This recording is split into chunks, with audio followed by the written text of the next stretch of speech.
This module deals with inclusive education for students with attention deficit hyperactivity disorder, ADHD. Teaching children with this condition can be a real challenge. This tutorial consists of 3 parts: an introduction, the main symptoms of ADHD, and typical situations that can often occur during lessons, and ways of coping with them at school. Let us start with the introduction. What exactly is ADHD? ADHD is the most prevalent behavioral disorder amongst children and adolescents, especially among school-age students. It is a persistent and chronic pattern of inattention and/or hyperactivity, impulsivity that interferes with functioning at school, at home, and in the community. Often at school, teachers or parents have the following false opinions about ADHD. The first false opinion is that ADHD does not exist. ADHD is a real medical condition. Research shows that ADHD is hereditary. Moreover, studies show differences in brain development between children with ADHD and children who don't have it. The second false opinion is that ADHD is a problem of laziness. ADHD isn't a problem of motivation. Telling people with ADHD to just focus or try better is like asking someone who is nearsighted to just see farther. The reason they struggle with attention has nothing to do with attitude. The third false opinion is that all children with ADHD are hyperactive. The stereotypes of kids with ADHD is that they can't stop moving. But not all kids with ADHD have hyperactivity as a symptom. One of the ADHD subtypes is that with a predominance of inattention. It is more common in girls and often goes untreated because such a child is polite and does not disturb the environment. The label capable but lazy is often synonymous with students with ADHD. The fourth false opinion is that ADHD is the scientific name for naughtiness and that ADHD is the result of poor parenting. ADHD is caused by neurodevelopmental differences in the brain, not by inappropriate parenting. But if adults do not support the child with ADHD or punish the child for symptoms, then it can interfere with the functioning of a child and form a vicious circle. Punishing for ADHD symptoms leads to weakening self-esteem and finally to the secondary intensification of disordered behaviors. What are the main symptoms of ADHD?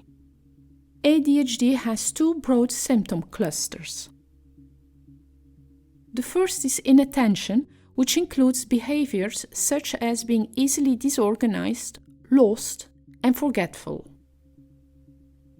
The second is hyperactivity and impulsivity, which means behaviors like reacting without reflection, having difficulty sitting still, or having difficulty waiting for a turn.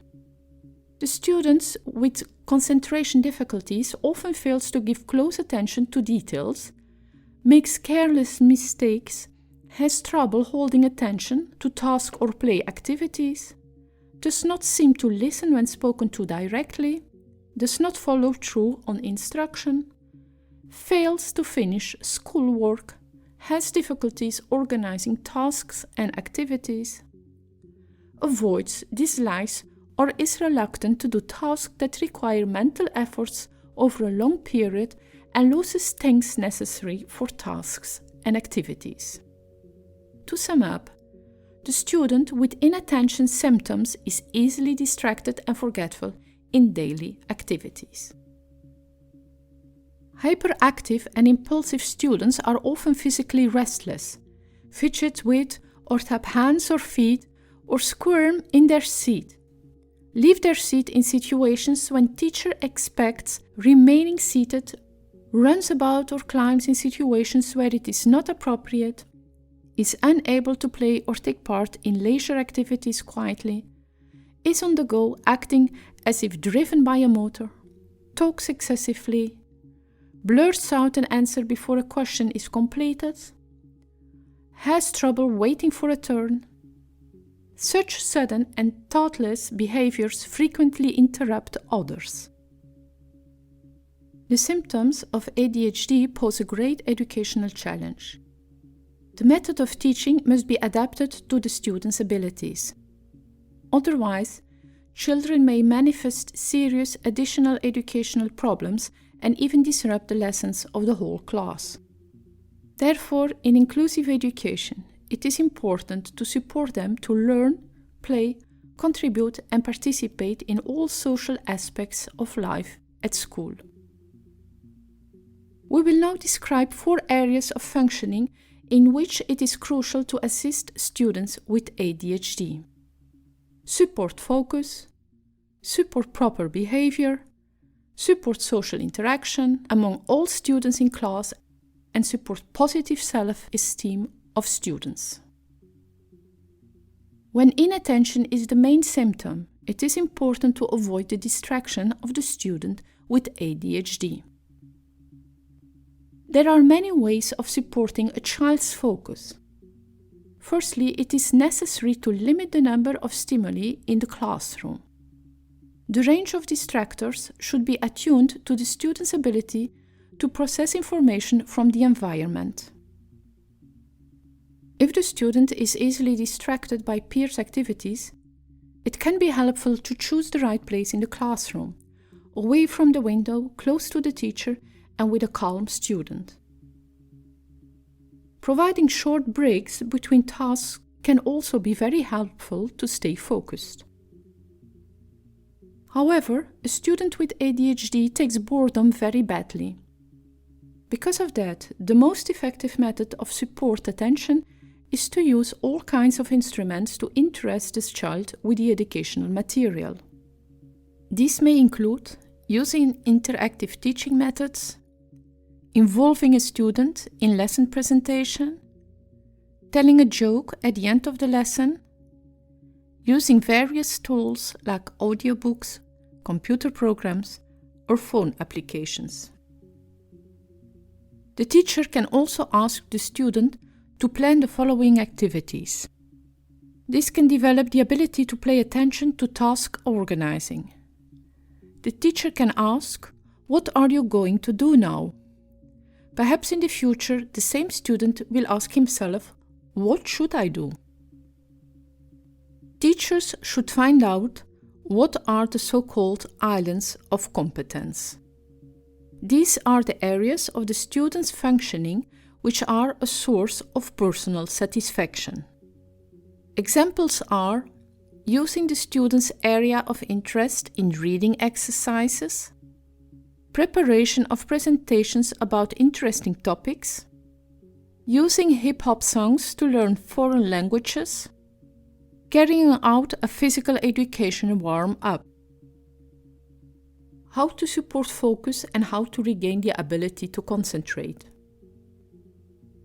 The teacher can focus the already distracted attention of the student by frequent recalling, pointing, short commands, encouraging the student with a private signal, providing something tactile and quiet to support focus. How to support behaviors. The teacher can develop a system of rules, target behaviors, and reward and give verbal praise. Students with ADHD require clear and consistent rules, precise time management, clear formulation of expectations they have to meet, and have to know and expect consequences in correcting their behavior. The teacher can ignore impulsive and hyperactive behavior that does not disrupt teaching, anticipate and prevent the possibility of impulsive and hyperactive behavior occurring, and recall frequently the rule system in place. especially when undesirable behavior occurs. Target behaviors are the appropriate concrete behaviors the teacher wants the student to practice. They are listed in a simple and positive way. For example, rather than no running in the halls, the teacher might simply use walk as a target behavior. The behaviors will vary depending on the student's abilities and expectations. Some students may need a system set up for one behavior, while others may have a checklist of things they are working on throughout the day. It is important that the target behavior is clearly established. It is disadvantageous to reward the student's random behavior. The following list includes some examples of target behaviors: turn work in on time, complete work, raise your hand, follow directions. The teacher should try to always provide a reward for a student with ADHD. This should be an attractive reward for the student, a feasible to realize reward for the teacher. The reward system should be applied to the entire class. The reward should be adjusted to the individual student. The reward is given when the target behavior occurs. What can also be a reward? Any small awards in the area of freedom from learning, granting the privilege for a short time, and small material rewards. Verbal praise is very simple and specific praise, which is delivered as soon as possible, or even while the expected behavior is ongoing. You finished your whole task, great job. You waited for your turn, great. I like the way you listen to others. It includes the description of the behavior and name of the feature. Books on the bench, this is called preparation. You wrote down the topic, that's called accuracy. The teacher supports social interactions and class integration. The teacher can create a set of rules with students that will govern everyday life in the classroom, discuss and establish the rights of the students' team, rules regarding respect and acceptance in everyday contact, and the range of tolerance towards different behaviors. Develop mutual understanding and trust.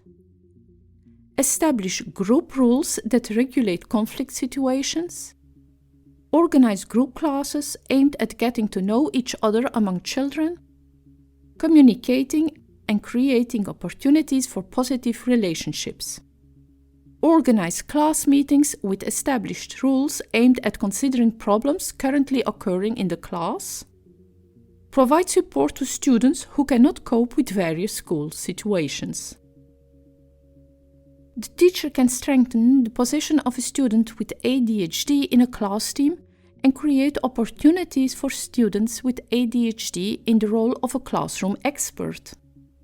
Assign special responsibilities to the student in presence of a peer group.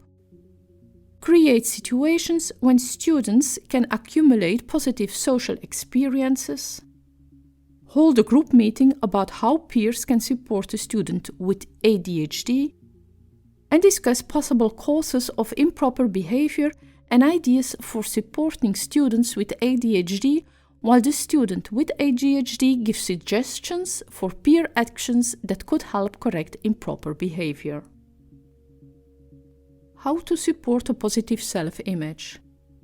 The teacher engages in complimenting positive behavior and schoolwork, giving opportunity to act in a leadership role, building confidence as experts, allowing their peers to see the student with ADHD as successful, providing regular opportunities for students with ADHD to demonstrate and utilize strengths and talents. In summary, creating an educational environment friendly to students with ADHD can be guaranteed if their teacher understands their psychosocial situation at school, is aware of the needs to support them, is open and empathetic, and can perceive and appreciate the achievements, abilities, and talents of the students. It is vital for setting norms and standards to allow social and educational functioning of students with ADHD in the school environment, while at the same time respecting the safety regulations for the whole class. In practice, that means matching the educational methods and forms of teaching to the actual abilities of the students with ADHD and realizing their full potential.